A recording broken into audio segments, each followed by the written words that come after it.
What's good in the hood, my nerderonians? Nerdron reporting in, and welcome back to another reaction video.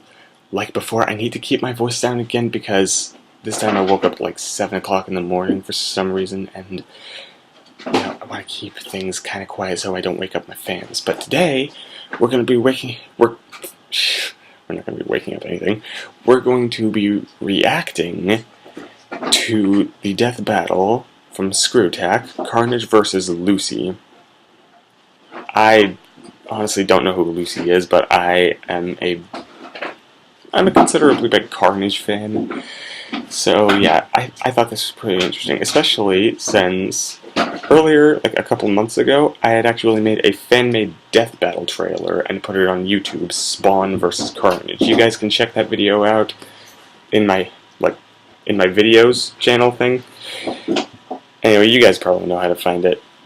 I hope you like it. Please, if you know how to share it with ScrewAttack, I like the exposure, and let's get into this. Protect your glasses on. Full screen. Play. Hey everybody, we have a brand new Death Battle t-shirt Cool. on the ScrewAttack/RoosterTeeth store. Head to store.roosterteeth.com and you guys can pick one up. It's a great way to support the show. I don't have money. Breakfast. If my ex-wives have taught me anything, it's that there's no real limit to crazy. Like Carnage, Marvel's dangerously insane psychopath. Or Lucy, the messed up murder lady from Elfenlied. Elfenlied. It's German. Yeah, whatever. He's Wiz and I'm Boomstick. And it's our job to analyze their weapons, armor, and skills to find out who would win A a death battle. Ooh, I'm Cletus excited. Cassidy didn't have the chance to be a well-adjusted adult because his entire family was already crazy. While Cletus was just a boy, his father got sent to jail for killing his mother. Which he did because she had tried to kill Cletus. Which she did because Cletus had tortured and killed her dog Fifi. Well, go Miss Cassidy. All dog murderers deserve death, even if they're 8. Right, Jack Spaniels? Good boy. Oh, and Cletus murdered his grandma too, because she's kind of a bitch. He didn't stop there and wound up burning down his own orphanage. Years later, he was finally arrested and convicted for 11 murders. You mean the 11 murders they knew about? But while in prison, Cletus found that he wasn't alone. In fact, his cellmate just so happened to be Eddie Brock. Otherwise you may known know as is Venom. that creepy guy covered in black ink called Venom. That ink is actually a symbiotic alien known as a Clintar. This symbiote bonded with Eddie, transforming him into a powerful and violent rival for the friendly neighborhood Spider-Man. But what Eddie didn't know was... We love Venom. It was pregnant! Oh, time to go out for cigarettes, Eddie. Well, symbiotes actually reproduce asexually. When Eddie became Venom once again, the symbiote sort of oozed out its spawn and left it there. Just like me and my dad. Well, this new symbiote immediately attached itself to Cletus. Damn. But unlike the Venom one, it merged through a cut on his skin, creating this suit made out of blood. Ew. That doesn't seem sanitary. And together they became Carnage. A fitting name for a psycho mass murderer. Cletus and his new symbiote quickly got up to what they knew best, creating maximum carnage. Remember that game? It was great. And with his new superpowers, he was a vicious force to be reckoned with. He has the same superhuman strength, speed, and durability as Venom, and supposedly even greater, like a Venom 2.0. He can shapeshift to make all sorts of killer weapons, like axes, swords, and spikes. He can even rip those weapons off himself or launch them at his victims. Have you ever tried ripping your fingers off and throwing them at people? No, and I don't plan to. Kind of what Carnage does. The symbiote can also reach out with dozens of chaotic, blood-soaked tendrils, perfect for strangling the people he doesn't want to see anymore. With a single touch, Carnage can infect a person with a portion of his symbiote, controlling or torturing them at his leisure. He has unbelievable regeneration, and even if somebody finds a way to disable his suit, the Carnage symbiote lives inside his bloodstream and can come back out through something as meager as a paperclip. Also, the symbiote literally sees everything around it. It's kind of like wearing a suit made of eyeballs. But let's say you're able to dodge his projectiles, outrun the tendrils, and get out of sight from the eyeball suit. You're still not safe. He will catch you because he can sprout wings and fly. What the hell? Since when? Since realizing that shapeshifting is a really useful ability. Yeah. So he's able to fly, he's totally aware of everything Oh. around him, and he's Cap? full of blood? This guy's like a giant mosquito of death. Sure. Carnage has said he's at least 10 times faster Batman. than the average man.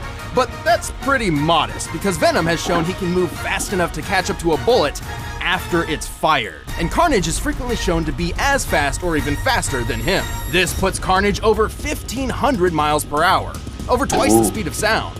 He's lifted a 50-ton tank, and he can overpower Spider-Man, whose best supported strength feat was lifting that giant machine thing that weighed as much as a 1965 locomotive. Which would put it around 130 tons. And you know those weird tendril things crawling around his body? When he Yeah. wanted to find a missing journalist in New York, he climbed to the top of the Empire State Building and just stretched them all out over the city. He found her by this coastline, and this building nearby looks a lot like the consolidated Edison plant between 14th and 15th Street. That's about 2 miles away. And as a Great thank attention you to for saving detail. her, she shot Carnage in the head. Well, fine. Save your own ass next time, lady. He was fine. Carnage's durability doesn't come from a sturdy build. Instead, his form is malleable and somewhat fluid. Technically, his human body still exists somewhere in that mass of blood, flesh, and writhing tentacles, but even when he's hit by a train, struck by missiles, or blasted apart by a tritium bomb, he can always just pull himself back together. So long as there's a piece of him still around. Given the size of that blast, it looks like Carnage survived a blast worth 125 tons of TNT. Very impressive. Also, he once smothered and survived a gene bomb designed to wipe out all of humanity except mutants. He's even survived What? being ripped in half and thrown into space. Seriously, what kills this guy? Well, he does share the same weaknesses as other symbiotes, namely extremely loud noises and heat. Well, until he traded the Sound One for a weakness against some Cthulhu-looking magic. Carnage has been through Really? a lot, but with two minds as one, he always gets back up to keep doing what he loves. Murder, murder, and, you know, more murder. With a dash of ice cream. Is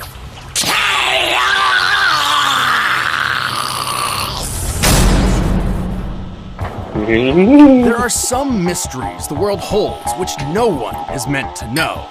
Every day, something, somewhere, comes ever closer to destroying everything you hold dear. One such secret is the Dicloni. No big deal. They're just a race of crazy people who want to infect human beings to make more Dicloni and then wipe out all of humanity. Oh, look at the Ew. cute little horns. They look like kitty ears. To accomplish They this, do. the Dicloni would have to rely on their queen, Kaede, better known as Lucy. Luckily for everyone, some important people figured this out and captured her. And now it's time for your only warning. Right, Lucy's methods, let's just say they're not for the faint of heart. And let's also say that those lucky important people were about to get very, very unlucky. Ugh. Jesus Christ, what's happening? To truly understand, let's take a step back. As an Yeesh, infant, Delhi. Lucy was abandoned by her parents and left alone to suffer a life of constant discrimination. It was the horns, wasn't it? Right, even the average kid hates growing up in an orphanage, but it was especially painful for her.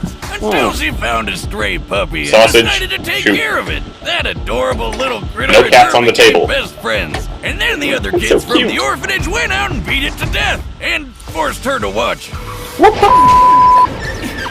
Okay, that's f***ed up. Well, no shit, she wants to kill everyone. Go ahead, Lucy. Tear up those little bastards. Turn them inside out. That is a special kind of evil. Oh, damn. This was the first time Lucy unleashed her psychokinetic vectors. As a Diclonius queen, Lucy is meant to use these vectors to infect ordinary human beings with the Diclonius virus. Oh, but she uses them for so much more. For simplicity's sake, think of the vectors as invisible arms which can sprout from Lucy's back. Lucy can use up to 28 vectors with a normal range of about 6 to 7 feet. When she gets really serious, her horns grow and the vectors get way longer and stronger. She can vibrate her vectors at different frequencies, and each level of vibration has different effects. Kinda like that thing that my ex-wife had on the nightstand that I thought was one of those crazy pens. At low frequencies, Ugh. the vectors can pass through objects with no effect. At a medium frequency, the vectors become solid, like extendable hands, while still completely invisible. These can be used as shields and lift heavy objects. Oh man, if I had those things, I'd be messing with people all the time, like tying their shoes from across the room.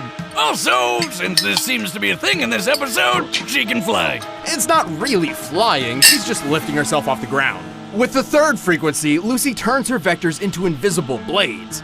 These can cut through people and bend metal. And with the last and highest frequency, Lucy gets explosive. No, really, at this level, they finally become visible and can strike with enough force to detonate. Damn, Whoa. they don't call this chick the queen for nothing. Unfortunately, Lucy is not always in control of what she does. Turns out she has developed several alternate personalities. Yeah, getting Oh. shot in the head can do that to you. That injury specifically created New, a passive, almost childlike persona which exists as a coping mechanism for Lucy's trauma. As New, Lucy would Ew. finally find friends and began forging a path toward hopeless redemption. Unlike her third personality, the so-called DNA voice, which constantly whispers in her ear that she's got a job to do. Kill them all, Lucy, before they hurt more puppies. Ooh, I'm spooky DNA. She could do it too. Lucy's Well. fast enough to block bullets from a point-blank range. And That once light she Yagami. actually saved herself from a bullet after she had already been shot. As in, while the bullet was traveling between her skin and her heart. It looks like she's getting Oh. shot by an MP5, which fires bullets at nearly 900 miles per hour. With her body type, the distance between Lucy's skin and heart is less than an inch, probably around 2.4 centimeters. Given the bullet speed and the distance her vector would have to reach from her back before the bullet hit her heart, her vector had to move nearly 1,900 miles per hour. That's over twice Oh. the speed of sound. She can throw a pen through a guy's skull. Brutal. And even tossed this giant boulder. When compared to this guy, Bando, whom we know is 6 feet tall, we can determine the boulder weighs about 75 tons. Her vectors are also tough enough to block a missile from the Air Force. While the exact model of missile is unspecified, it is fairly large and likely an air-to-surface type. I bet it's one of the Air Force's SLAMs, or standoff land attack missile, built off the back of the Navy's Harpoon missile. In fact, a Harpoon is used against a different Diclonius at one point. So this beast slammed into her vector at 500 miles per hour with a 1,000-pound explosive yield, and it didn't even phase her. Even without a vector Whoa. shield, she survived a pretty nasty explosion herself, though it did knock her out. Impressive, but how about the time she punched through an island? A strike literally What? compared to nuclear fusion. This kicked up a 100-foot tidal wave and a 9.2 magnitude earthquake. A level so high She's a there's only living been nuclear 4 comparable bomb. quakes ever recorded. Her vectors can be as wide as buildings and reach into outer space, except that's about when Lucy reaches her limit. Right, as a Diclonius, Lucy has a few severe weaknesses. Her vectors can be nullified if she's struck in the forehead, or if one of her horns are broken. Also, if What? Lucy pushes herself too hard, she starts to melt. Kinda like ice cream out in the Texas sun. It's not pretty. She's just a big puddle of goop with a face, but she's still a total badass, even at her meltiest. While suffering Huh? agonizing pain, she was capable of single-handedly halting a massive military threat, while healing and protecting the person she loved most. Perhaps redemption wasn't so hopeless after all. Hey, let's watch her Yay! kill some more people. What the? What? What? Were those her fingers and arms All falling right, off? the combatants are set. Let's end this debate once and for all. Because I don't even know. But first, you'd be crazy not to get in on this deal. Like I said earlier in the By video, now, you've Boomstick, probably heard of I Blue don't have Apron, money. the leading meal kit delivery service in the U.S. But did you know about all the different kinds of delicious foods you I can need make? to get a Like the job. honey chipotle glazed chicken with poblano and lime rice. There's plenty to choose from, since they offer 12 new recipes each week. All you Do have they? to do is choose the 2, 3, or 4 that sound best to you, and they deliver it right to your door. Plus, it's super simple to cook. It's got easy to follow instructions and perfectly proportioned ingredients. They're non-GMO, and the meat has no added hormones. My favorite part is feeling like a master chef, making creative and delicious meals with my own hands. You guys really need to try That looks it out. undercooked. It's pretty nice coming home knowing I'll have a delicious meal I can whip up with ease. So check out this week's menu and get your first 3 meals free at They really know how to make their foods look blueapron.com/battle. pretty. That's blueapron.com/battle to get your first 3 meals free. But right now, it's It's time time for for a Death death battle!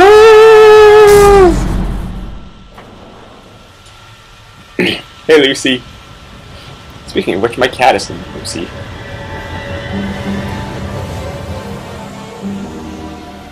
One of them, anyway. Really, Carnage?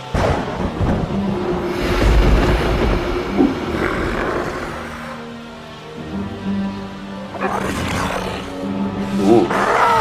The prey has been spotted.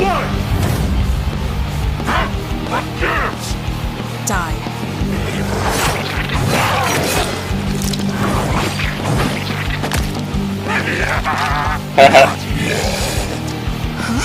Ew, that's creepy.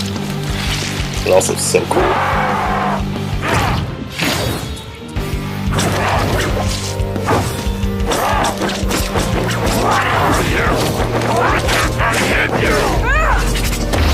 have to say, I think Lucy's probably gonna win this, unfortunately. Even though I really want Carnage to win. Carnage is my man.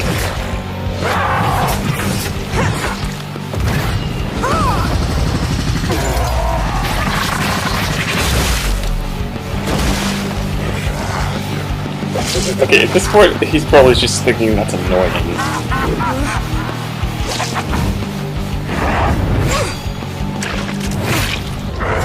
Finally getting some hits there.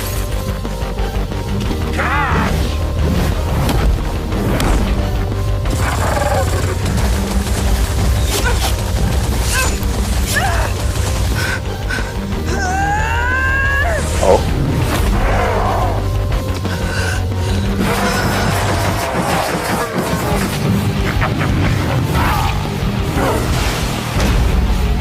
You think that's gonna stop him?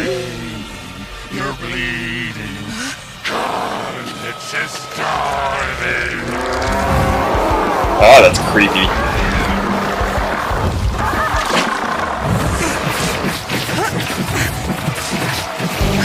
Get back!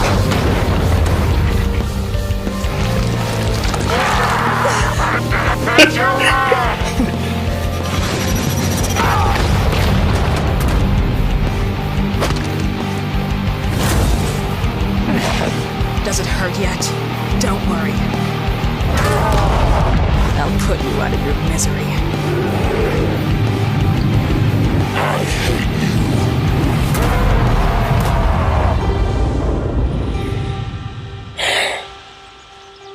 Damn it.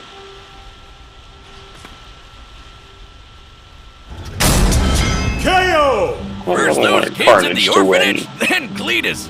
Lucy really hates dog killers, and for good reason. Carnage was a challenging opponent. It was incredibly difficult for Lucy to deal any lasting damage against him. He had the durability advantage in the bag, though Lucy fighting as a puddle proved she could take a lot of pain and keep on fighting. Sadly, Carnage came up short in pretty much everything else. Right, Carnage was tough, but not invincible. Even his surviving that gene bomb isn't quite as impressive as it sounds, since he had no other feats to even remotely back up planetary level durability, and the bomb was more akin to a biological weapon anyway. While Carnage's tendrils could pass speeds of Mach 2, Lucy's vectors once reached into outer space. By timing her accompanying monologue and comparing the longest vector's length to the curvature of the Earth, it's clear she reached over 2,400 miles in 20 seconds max. Way longer than Carnage's 2-mile feat. All this means her vectors were moving at least 440,000 miles per hour, more than 500 times the speed of sound, and 250 times faster than Carnage. Good luck getting past that. And this was really the biggest hurdle. With Lucy's redonkulous speed and Carnage's healing powers, it all boiled down to one thing. Who could hit the killing blow first? I mean, Carnage could respawn from scraps, so the only way to beat him for good was to totally vaporize him. And Lucy had the perfect answer to that. Remember that time she hit an island so hard she caused a 9.2 magnitude earthquake and a 100-foot tall tidal wave? Yeah. Such a feat would require an enormous amount of explosive energy, approximately 31,000 tons of TNT, similar to the bomb that hit Hiroshima. It's literally compared to nuclear fusion in the Elfen Lied manga. Elfenlied, it's German. The point is, in order to beat Carnage for good, Lucy needed to totally obliterate him, and she could do that. The heat produced within the initial impact of a nuclear explosion can reach temperatures up to 180,000 degrees Fahrenheit, more than 18 times hotter than the surface of the sun. And to What? top it off, heat was Carnage's biggest weakness. Even if Lucy's explosive force was just a fraction of this, it would still have been far too much for him. She just needed to smack him before he could power through her vectors, which chances were pretty slim for that happening anyway, because there's a bunch of them and they're so damn fast. Hitting Carnage with a big explosion punch was way easier. Cletus and his symbiote may have had the endurance, but Lucy's space-worthy speed, overwhelming presence, and nuclear strength won the day. She dealt the carnage needed for a total victory and took the lead. There, I said it right, Wiz. Happy? The winner is Lucy. Thanks for watching. Carnage! You get a first membership and watch our commentary by clicking that box over there. Thank you, Chad. And if you want the battle music from this episode, you can get it in the link in the description below. You're not Chad. Nope, he's not. Who's next? Oh, more Transformers. Oh, Transformers versus Gundam. Interesting. Well, gotta say I'm severely disappointed that Carnage lost that, but, well, you know, when it comes to superheroes versus anime, chances are anime is gonna win. I'm just saying, because anime is ridiculously overpowered 80 to 99% of the time.